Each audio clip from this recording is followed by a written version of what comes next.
Hey guys, welcome to your Master at the Riff. We're going to be looking at Harder They Come by Stevie Salas for this lesson, which is one of my favourite tunes. It's off Stevie Salas' first solo album, which is Colorcode, which is an awesome album if you've not heard it. It's really, really cool, groovy, funky, catchy tune kind of thing. So check it out if you haven't heard it before.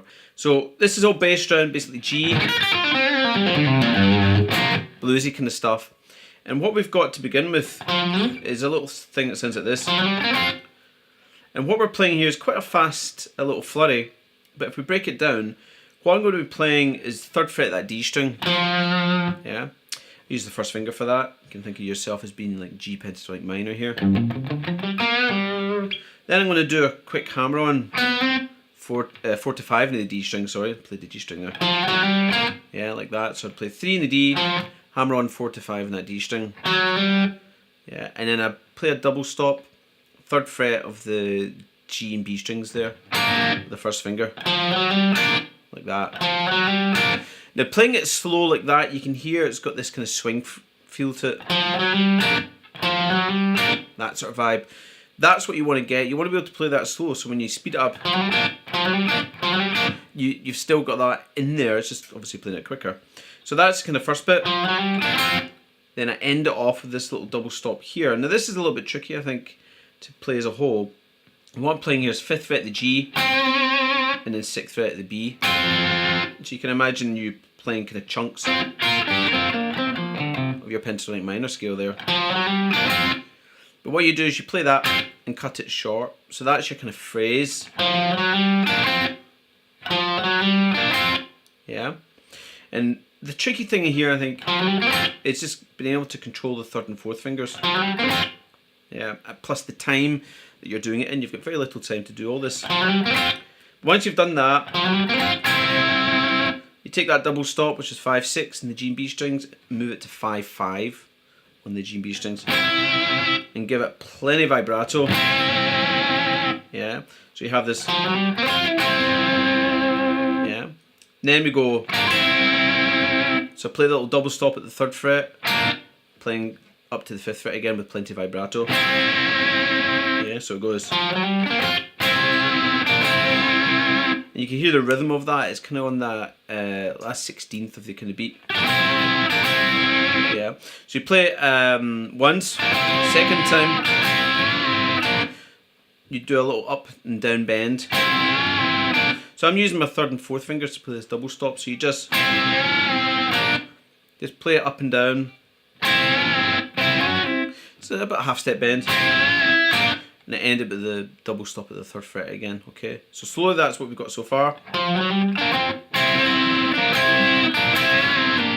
Yeah, and then I have this little thing goes, little blues fill. So I'm doing 5-3 pull off on the G string, 5-3 pull off on the D string. Then I play 5 again on that D string, so it's your root note G. And then it ended with a nice little bluesy quarter note bend, 3rd fret of that G string there. Yeah, so that's kind of like your, if you think of the bluesiness of this, that's kind of your answer phrase.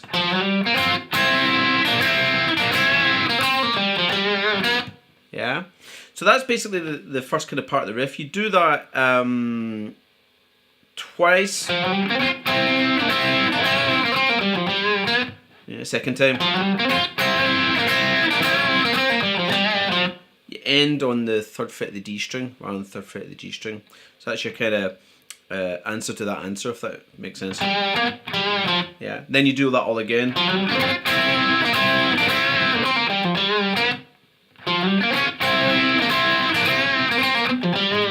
Yeah, so you basically play that twice. Now just before we get into the main riff, we have something that sounds like this.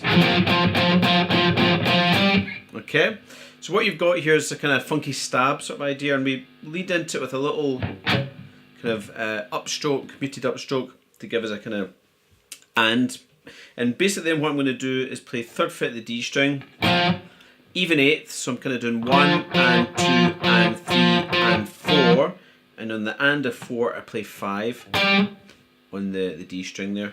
So slowly it kind of goes.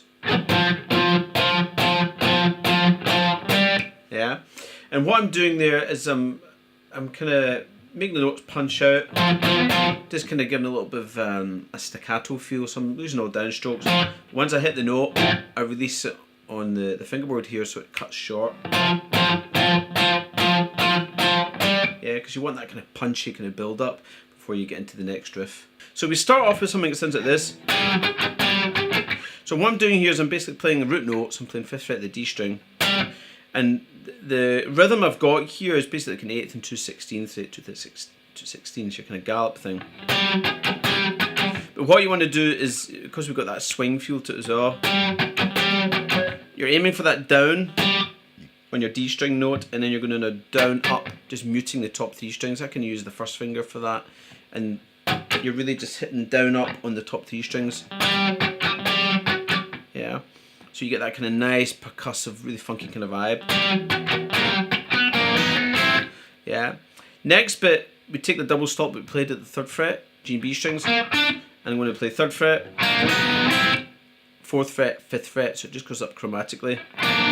And picking wise, you can think of doing like down, up, up. Yeah, because of the 16th, 8th, 16th kind of rhythm. That way it keeps you synchronized, because what you're doing here is your kind of funk metronome is doing all these swung kind of 16ths. Yeah, so that's what you want. So it goes. Yeah. So once we've done that, there's a little, because of the way the rhythm goes, there's a little kind of percussive sound there, kind of with a downstroke.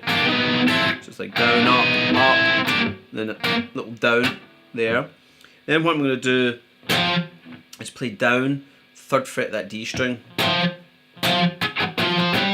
And what I've got here is I'm playing that 3, and there's a rest there, so there's no little percussive noise. Then I have my, so I play 3 again, but then I'm going to go little kind of percussive sound. So I would find that easier coming in on the upstroke, I guess. So it's like down, up, and then you've got your down, down, up, down on a 3-3-5. Yeah. So sometimes it's a little bit easier to play than it is to can explain, but that's what we've got so far. So if I play it slowly, we have this.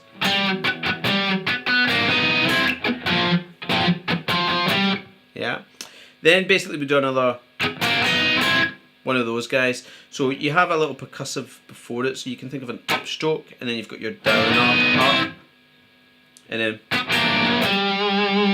after that basically we have our little double stop bend at the end, which basically leads into the start of the riff again. So when you put all that together, you have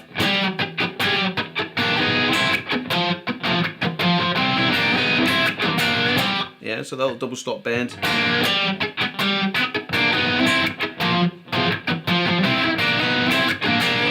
Yeah, does that make sense? So basically it's our 2 bars which we play 4 times. Second time we've got a little kind of bluesy fill. So we have our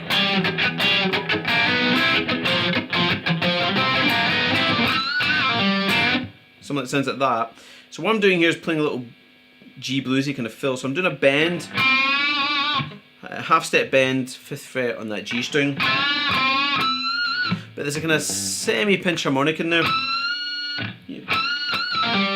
And basically you do your bend, then you do it again, up and down, pull off to the 3rd fret on that G string, and then you play 5 in the D string, so your root note. And then you go to your 3rd fret, double stop, G and B strings. Yeah. And the kind of way that comes in is like, so it comes in before you do your little 3, 4, 5. Okay. So if I play that slowly, the kind of the 4 bars together sounds like this.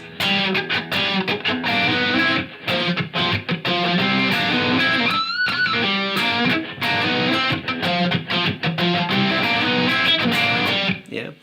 And then the last time, basically, you've got your.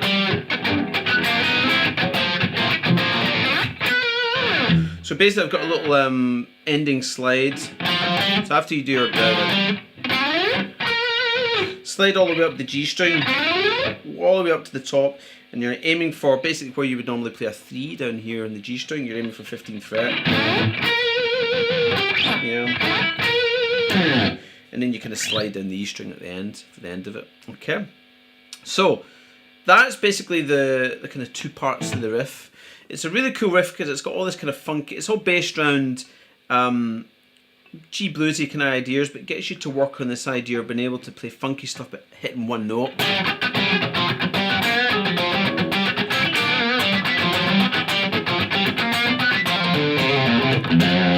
All that type of stuff. So when you're doing that sort of thing, it's learning about the only note you want to pop out is this, so everything else is kind of being muted.